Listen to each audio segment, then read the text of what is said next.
Okay, so welcome everyone, and really thanks so much for joining. I'm Maya Schonbach, and I'm a clinical psychologist and the clinical program director here at SkinPick. And today we're going to be talking about triggers and skin picking, and really when an urge just seems to come out of nowhere.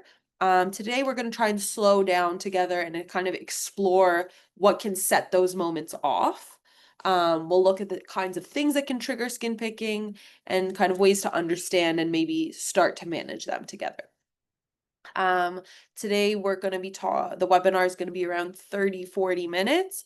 And at the end, we're going to do a Q&A session all together. So I really suggest that you write in your questions, comments, reflections throughout and into the chat, and then I'll go through them all together at the end.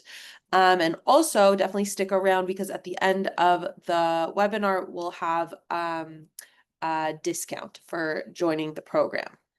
So without further ado, let's get started. So this is just an overview of what we'll talk about today. Like I said, we'll start with a simple definition. We'll talk about different types of triggers, what research says about that. We'll look at different styles of picking, so focused versus automatic picking and how triggers change with those two styles.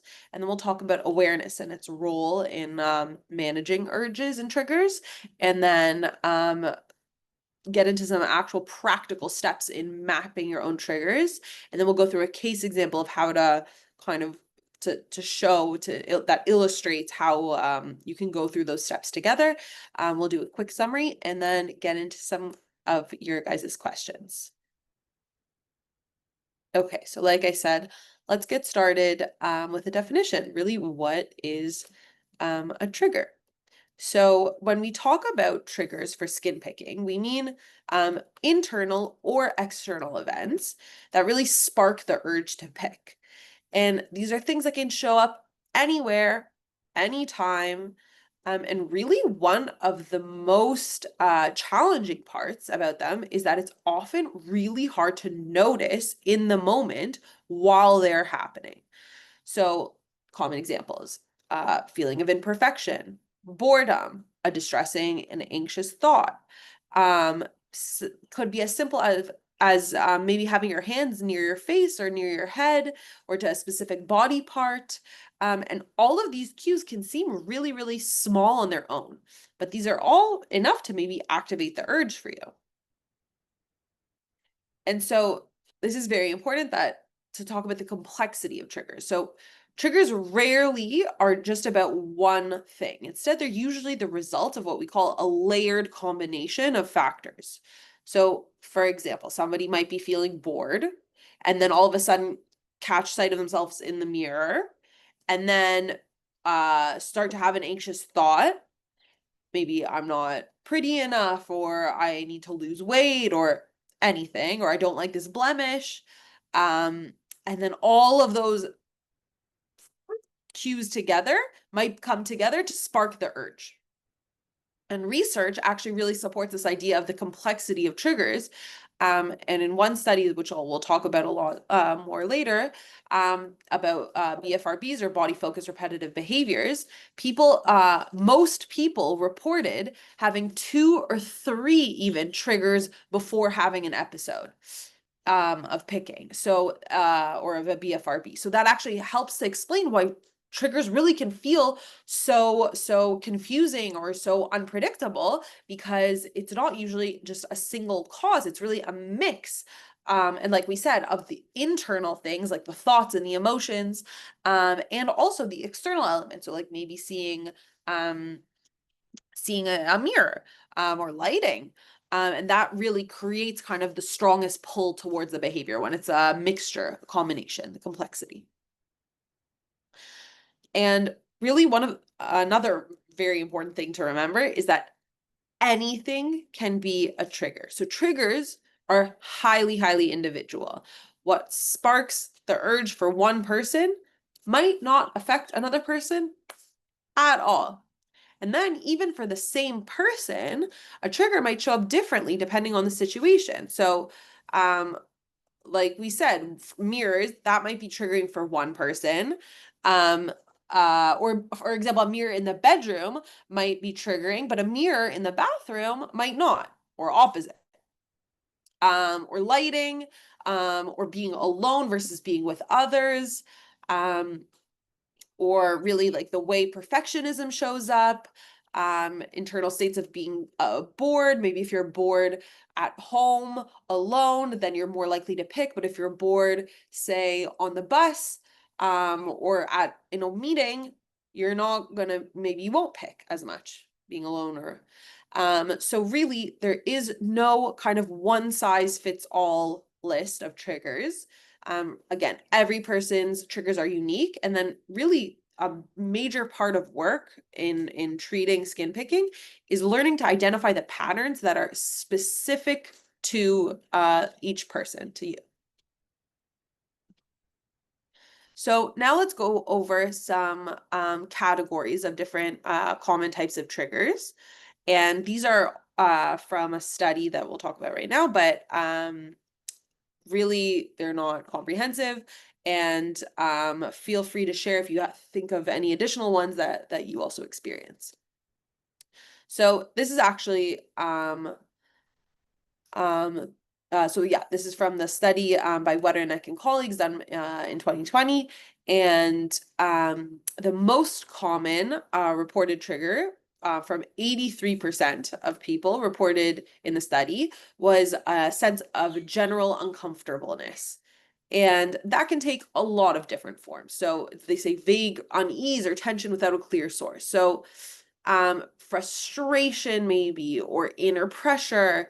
It could be like a not just right feeling that leads you to pick until you feel right, kind of a buildup of energy that needs to be discharged. And then really it's this picking that fills this gap, or kind of eases your discomfort. And really, even though it's not such a specific trigger, it's, I guess, one of the most powerful or the most frequent experiences that people report. Just a general feeling of uncomfortableness that happens before the picking behavior takes place.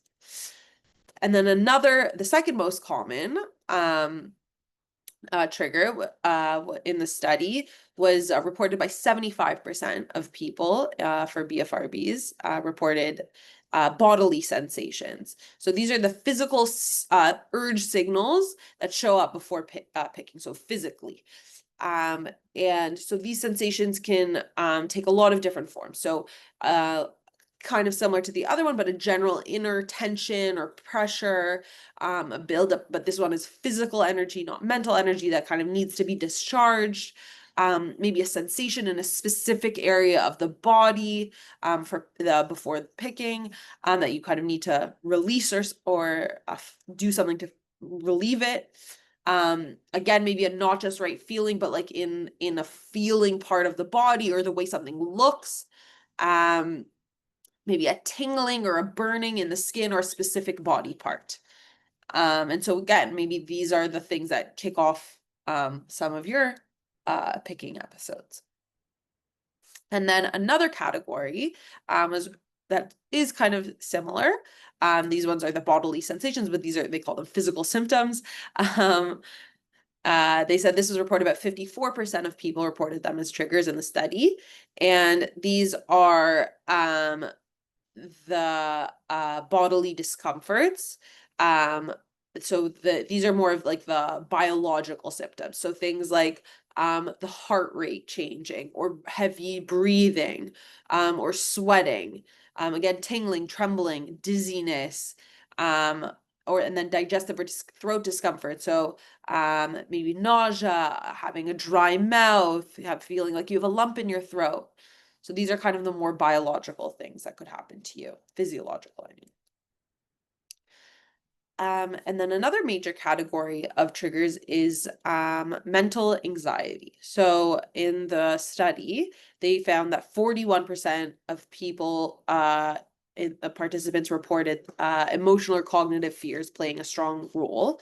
And so the most common example for in the study was a fear of being out of control or losing control. And that was reported by actually about 60% of people.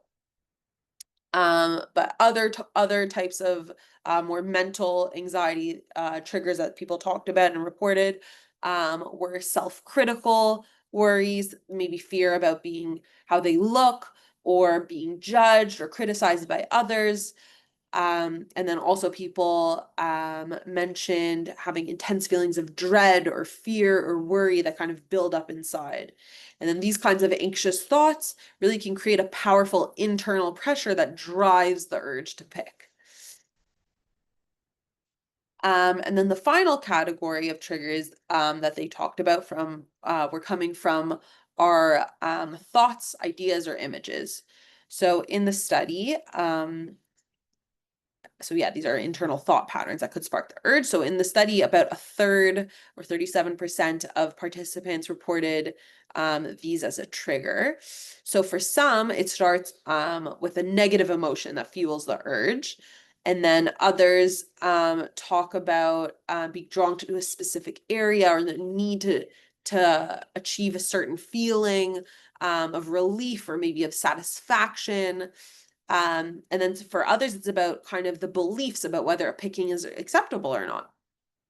And then maybe that can make the behavior maybe feel easier to justify in the moment. And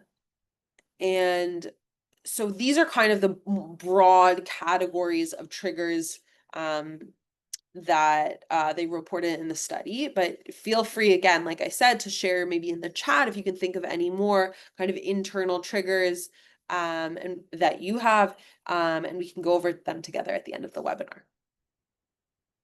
So far we've talked about different kind of categories of triggers but now I want to talk about a little more about how the behavior actually happens. So researchers studying skin picking really have found that episodes tend to fall into two main styles. So there's the focused and the automatic picking.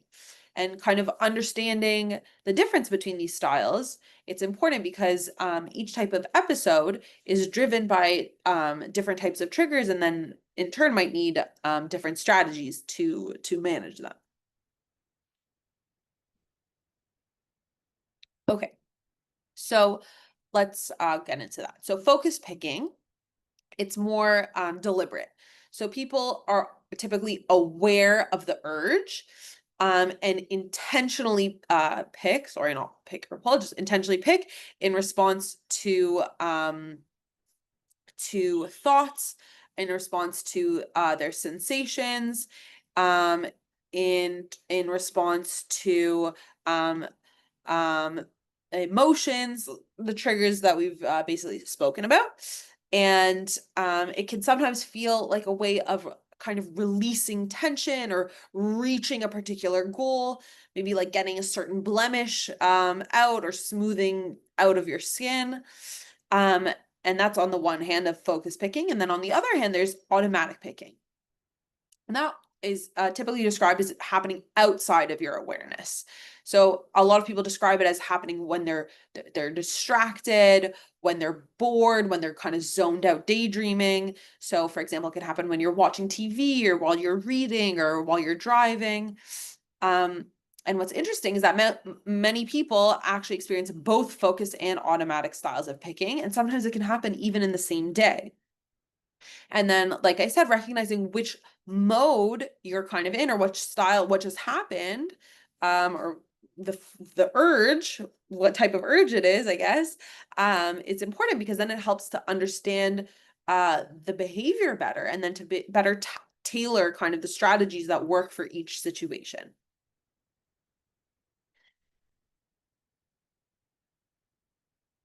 Hmm. Okay. So, not only do focus and automatic picking look different, but then, like I said, the triggers behind them also tend to differ. So, with focus picking, the trigger is often something that you kind of notice or you feel. So, it could be maybe a rough spot on the skin, maybe a blemish or like an emotional state, things like stress, like frustration, anxiety. So it's driven by an urge, and then by paying attention to visual or tactile cues.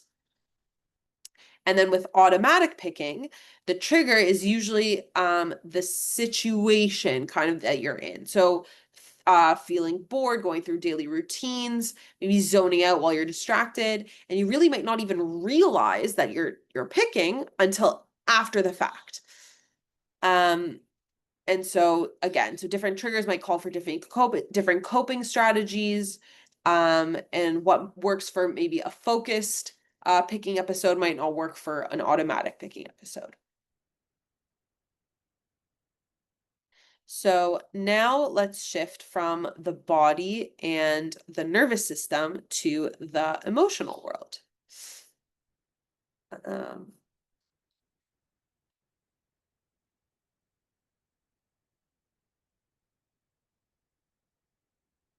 so awareness. So why does it matter? So awareness is the foundation of change. This is really the basis of our work here at SkinPick, but it's the basis of HR of the CBT techniques that are the gold standard for treating skin picking.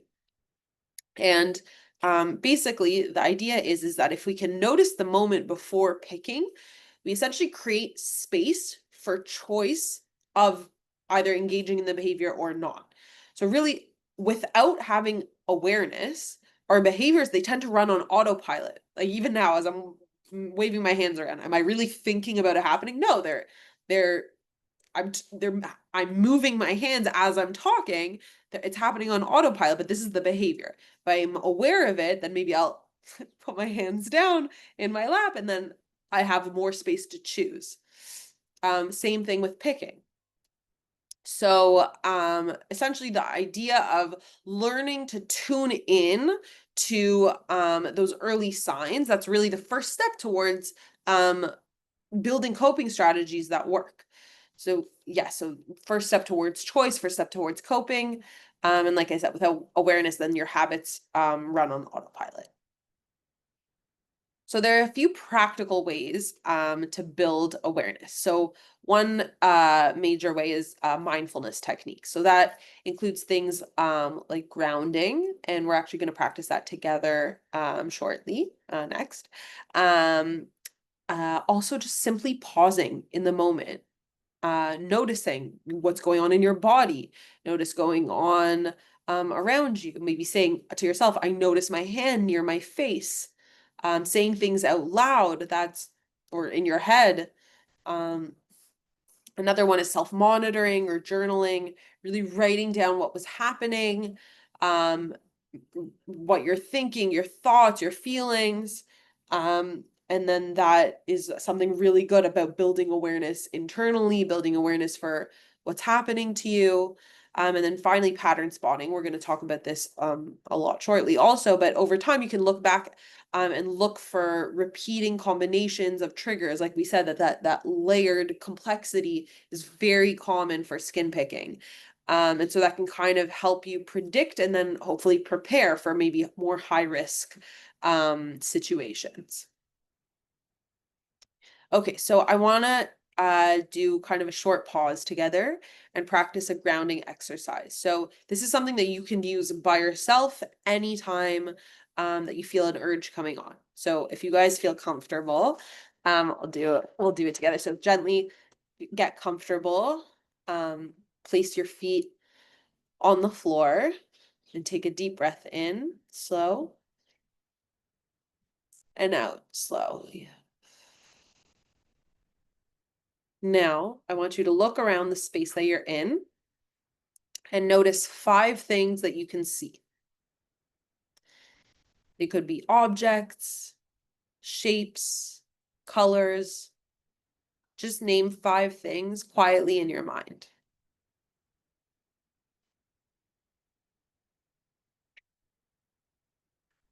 Next, I want to bring your attention to touch. So I want you to notice 4 things that you can feel. Could be your feet against the floor, could be the chair beneath you, could be maybe the fabric of your clothes, your hands resting in your lap.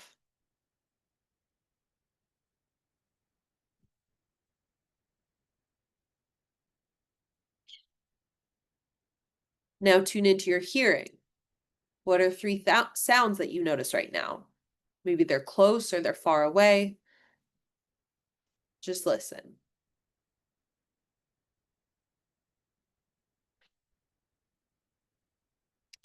Now shift to your sense of smell. What are two things that you can smell? If nothing stands out, just notice the neutral scent of the space that you're in.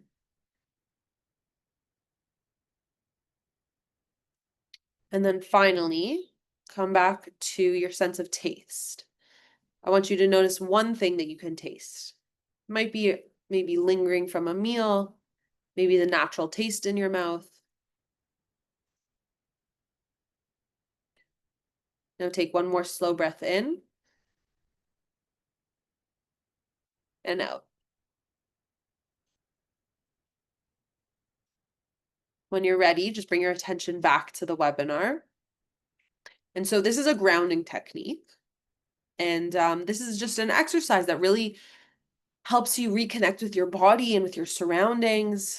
And it can give you, just like I was saying before, like some more space between the urge and the action. And then hopefully in that space, you can make a different choice.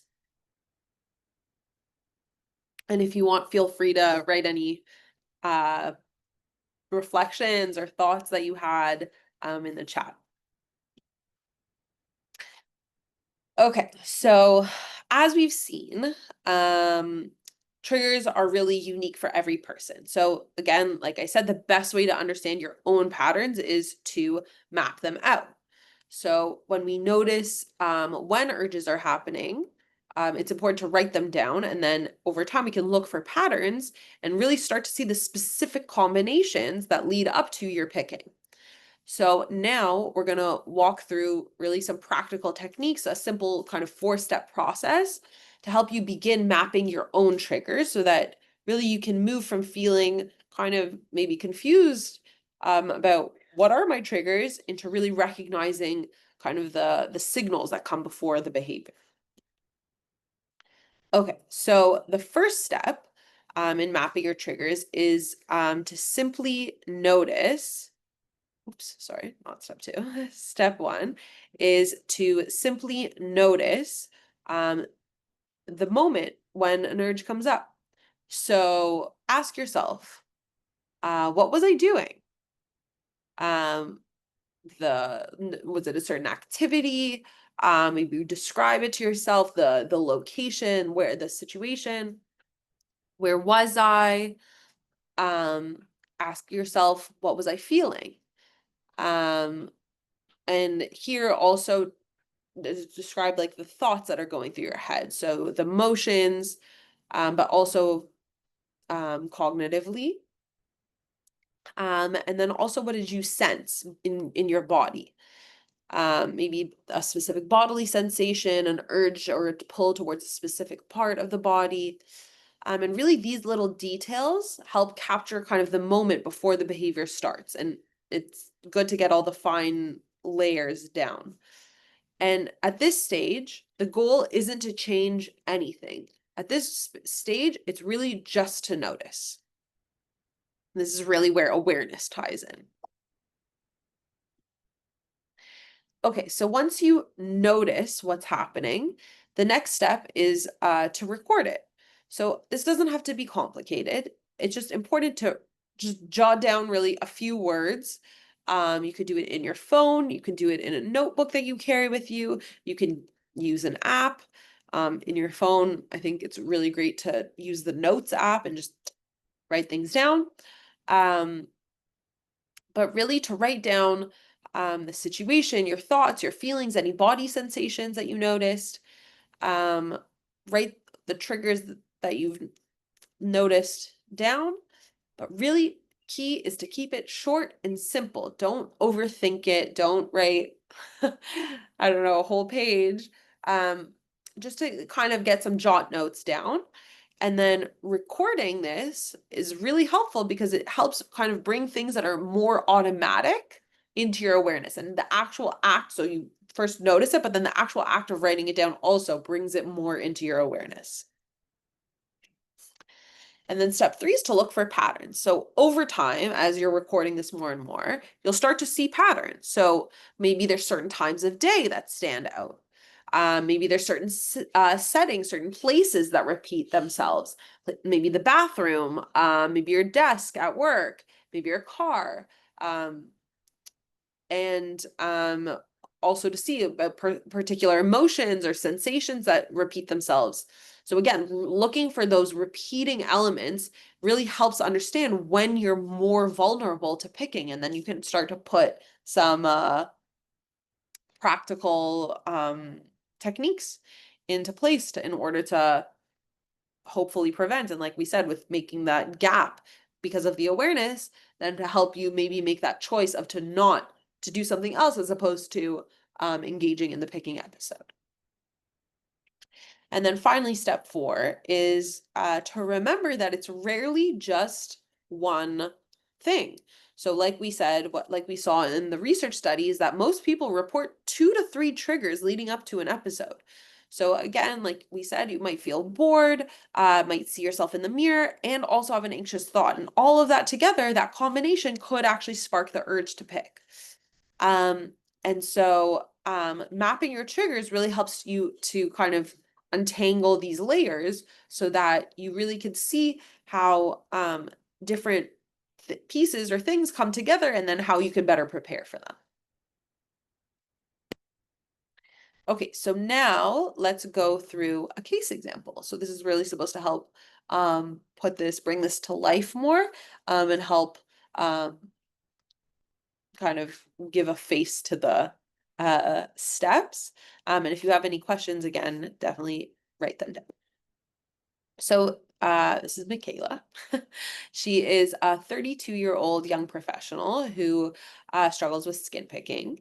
And at first, her urges felt completely random. She couldn't see a pattern. She didn't know when or why they were going to happen. And she started doing these mapping of her triggers step by step, and discovered really that most of her triggers, picking episodes, were happening while she was at work. So we're going to walk through how she figured this out using the 4 steps of mapping your triggers. So the first step, like we said, is simply to notice the moment when an urge comes up. So for Michaela, this was really challenging at first because felt like it was just the picking episodes were happening out of nowhere. They felt random, they felt uncontrollable. And so instead of, this is also very key, is instead of trying to stop the behavior right away, she just started with step 1, is trying to practice paying attention. She began asking herself, what was I doing? Where was I? What was I feeling? And she added in a practice of daily mindfulness to build awareness. So um, you can get any mindfulness recordings, or even doing with that grounding technique that we practice together, but doing a practice of it, setting time aside and doing that. And so at first, her answers to herself were vague about what was I doing, where was I, what was I feeling. But over time, she began to realize that she got to see small details before picking. Things like her hands moving towards her skin when she was just sitting still, kind of like in automatic picking, or feeling maybe a subtle tension in the body before an episode started. And then again, at this stage, the goal isn't to change anything. It was just to notice. And really that shift of treating urges as something to observe rather than to fight it, that became the foundation of discovering her personal patterns. So step 2 is to record it. And this is the start of her log, just after a few days. And I really want you guys to notice that the notes are short and just a few words about the time, the place, what she was feeling, what she was sensing. And so day 1, she wrote afternoon at her desk, felt restless, shoulders tight, picked up the skin on her arm. In the evening, she was watching TV, she was bored, hand near face, picked at chin. So that's kind of more of the automatic picking style that we talked about. Day 2, morning before meeting, nervous jaw tension, picked at neck. That sounds like more of the focus style. To like release the tension maybe, or the nervousness. Afternoon, long email session, frustrated, hand on cheek, picked skin near jaw. Day 3, midday after team meeting, worried about impression, heart racing, picked at fingers. Evening, lying in bed, tired, zoning out, picked at legs. That's another kind of the automatic. And so even just within these 3 days, you can kind of start to see a pattern. So you can kind of see maybe things are happening at work or after meetings. You see stress, you see restlessness, physical tension. And then so here you can slowly start to see what first felt random to her. You start to slowly start to see kind of a structure towards it. Okay. So we suggest typically to do this for about a week, to log, and then to start looking for patterns in step 3. So um, you want to try and spot what keeps showing up. And so here, this is an example of a word map, and you can do it for free online. Google word map, and you can literally put in any words, copy paste them from your log that you write down, and then it creates this visual map for you. And so here you can see the same words appeared again and again and again. So stress, meetings, emails, desk, work, skin pick, obviously. um, and so most of our picking episodes, you can see they're not random. They're happening maybe during or after work, and especially around stressful meetings. And so by looking really at the notes visually, not just even like this, but more in a visualization of it, it helps to kind of see the bigger picture. So for step 4, the final step, it's understanding the layered triggers. So for her, she realized that they came from several things that layered together. So she noticed that when she was stressed about a meeting, and felt tension in her body, and was in a work setting, maybe especially sitting at her desk, those 3 elements combined almost always led her to skin picking. And so really this layering is what, again, we said makes urges feel so powerful. And the study showed that most people report 2 to 3 triggers building up before an episode. So by mapping out your layers, her layers, Michaela could really see why her urges felt so overwhelming, and then to begin to plan strategies that target each layer: the stress about the meeting, the body tension, the work setting. So but that's for a different webinar. But here we're talking about the triggers and really noticing them. That's a huge, huge, huge part of the treatment. So now let's summarize what we've learned together, what we've gone over together. So when we talk about triggers, we mean internal or external events that spark the urge. So it's important to remember that almost anything can be a trigger, and that triggers are really unique to every individual. And we categorize them from the study together. They went from things from general uncomfortableness, um, uh, to bodily sensations, tension or tingling or not just right feeling. We talked about physical symptoms, stress arousal, racing heart. We talked about mental anxiety, worry, fear of judgment, pressure, and we talked about thoughts, ideas, and images. And we also talked about different styles of picking and how they differ. Sometimes episodes are more focused, they're more kind of intentional, they're driven by maybe emotions or cues or external cues.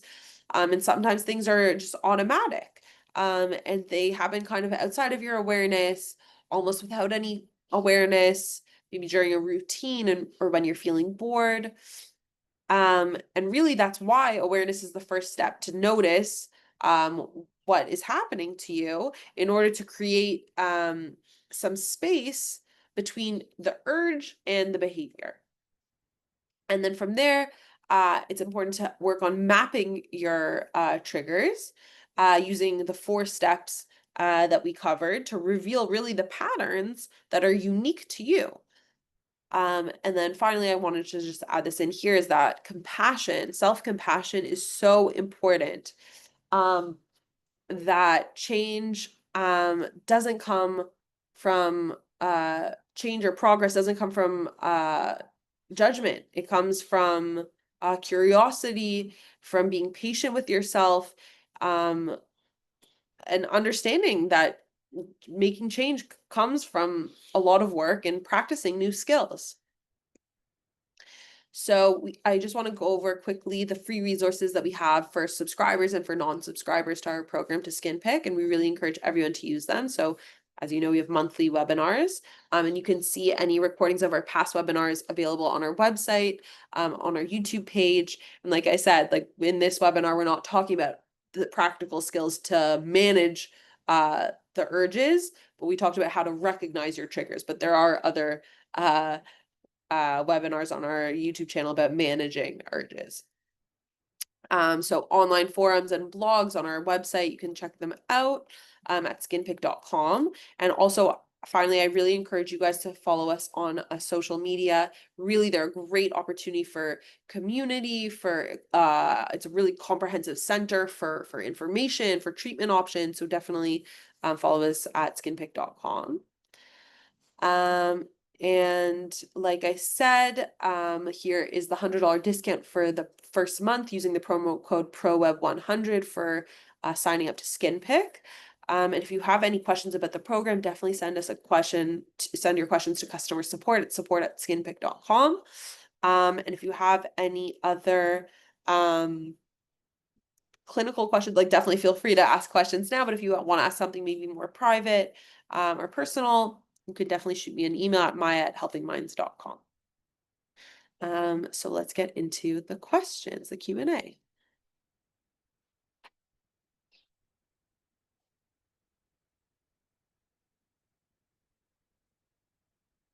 Okay. So the first question is it normal to get immense amounts of satisfaction from the pick for around 2 seconds and then all that guilt and self-loathing occurs? 100%. You are describing the picking cycle, the urge cycle, that typically the picking, we like to describe picking as a coping strategy, as a coping mechanism. It's not a healthy one, but it definitely is. It typically there's a buildup, like we said, a buildup of something internal, and it's important to try and understand what is this internal buildup. And then the picking leads often to maybe a feeling of satisfaction or relief, and then the buildup goes down. And that works in the short term, and that's what's great. But you're saying for 2 seconds it lasts, and then all of the guilt and the self-loathing comes in, and that's what happens in the long term. And then unfortunately also guilt and self-loathing, they themselves can be triggers, and then that can start really the whole cycle all over again. And so that's why we want to break the cycle. But great question. Another question is my main trigger for skin picking is boredom or stress. I find myself doing it automatically in all kinds of situations, during meetings, while driving, or even just sitting still. It's not limited to one place or time. It happens anywhere and everywhere without me consciously realizing it. Okay, so first of all, great that you notice and you're really describing, like we said, the automatic picking style. So definitely I would recommend looking at our webinar about automatic versus focused picking styles, because that's very relevant to you. And then maybe looking at trying to use some strategies that will help you in general, anytime, anywhere, and to try and I think the first thing that's always the base of what we say is awareness. So I would start definitely with the strategy of grounding technique, maybe mindfulness, and really trying to bring your practice, bringing your attention back to your body, back to yourself all the time. And it takes a lot of practice. But to maybe start to try and use a mindfulness technique daily. And then that can start to build awareness and then hopefully get you as a start to get out of the automatic picking episodes. So again, just write any questions you have into the chat. So somebody asked, I go through both focus and automatic picking. Is that normal? And that's definitely normal. Remember, I wrote in the here that some people go through automatic and automatic and focus picking styles sometimes in the same day. So definitely normal. Good question. How often would you do this trigger mapping? I know you mentioned to only do this for about a week, but I feel like when I concur one trigger, I find one trigger, a new one approaches. Okay, so I said to record for about a week, but definitely keep recording. I would say minimum a week. But that's the thing. It's to genuine to not genuine to start to get a sense of what your triggers are and then to be able to find strategies in order to manage those triggers. So you might need to continue doing this. That definitely is, if you keep seeing new triggers, then maybe you definitely maybe it's something that happens to you more internally if it's not situational. I think it's very important to see the patterns of yours. Next question is, after a picking episode, what helps to heal open affected areas? I have a spot on my hand that I keep picking open and I need it to heal.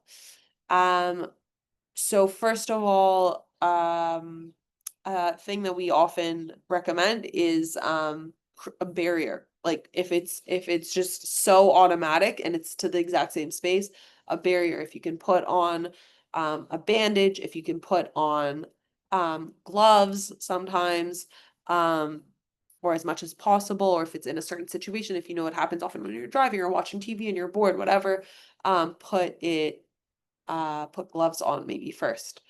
Reading with gloves on, that could definitely be helpful. So a physical barrier is often a great first solution just to help it heal. But ideally you want to try and figure, because we're talking about triggers here, ideally I would hope that you would maybe try to map out your triggers and then to hopefully prevent it from happening, as opposed to literally we're talking about a bandage here to bandage the situation. But I'm saying to maybe try and dig a little bit deeper and try to understand what's causing these urges. And the last question, thank you, that was very clear. Very happy to hear that. Is there a webinar on compassion focused therapy?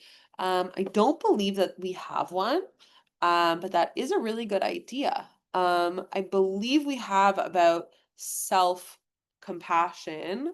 We have talked about it, but I don't know if we've talked about compassion focused therapy specifically, but I would look up self-compassion on SkinPick. We have, I think we have webinars about that.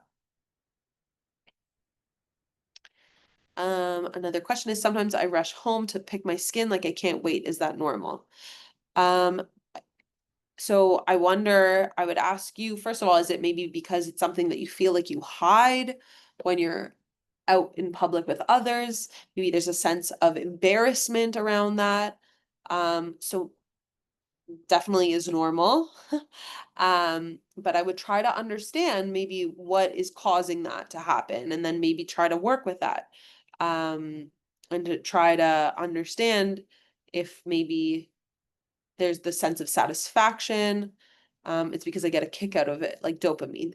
Yeah, because like we talked about just earlier, somebody asked about the sense of satisfaction, the relief. So yeah, so it's this idea that it's the picking cycle, right? So it's that, and if you don't know what I'm talking about, we have webinars about this, but the idea that it's a coping strategy to help relieve some sort of buildup. Somebody also says they're the same way. So they They definitely, you're not alone in this. But again, it's definitely because it's part of this picking cycle that you do. It's a coping mechanism for dealing with some inner buildup, and then it gives a sense of relief. Maybe you're saying like you get a kick out of it, like dopamine. It's a good feeling, but the good feeling lasts for just a short amount of time, and then all of the guilt and the self-criticism and the blame and the ashamed and everything piles on after it, and those in themselves can be triggers, and then blah, blah, blah, loop and loop again. So, yeah, so definitely would recommend mapping the triggers to start. And then the last comment, we'll end with this one. I've been a participant in the Skin Pick program with a therapist. It's a great program if you want to join. Very good. Very happy to hear that you are pleased with the program. And thank you all for joining me tonight, today. And if you have any more questions, send me an email. And don't forget about the promo code. I'll just put it up here one more time. And um, yeah, have a great day. Bye, everyone.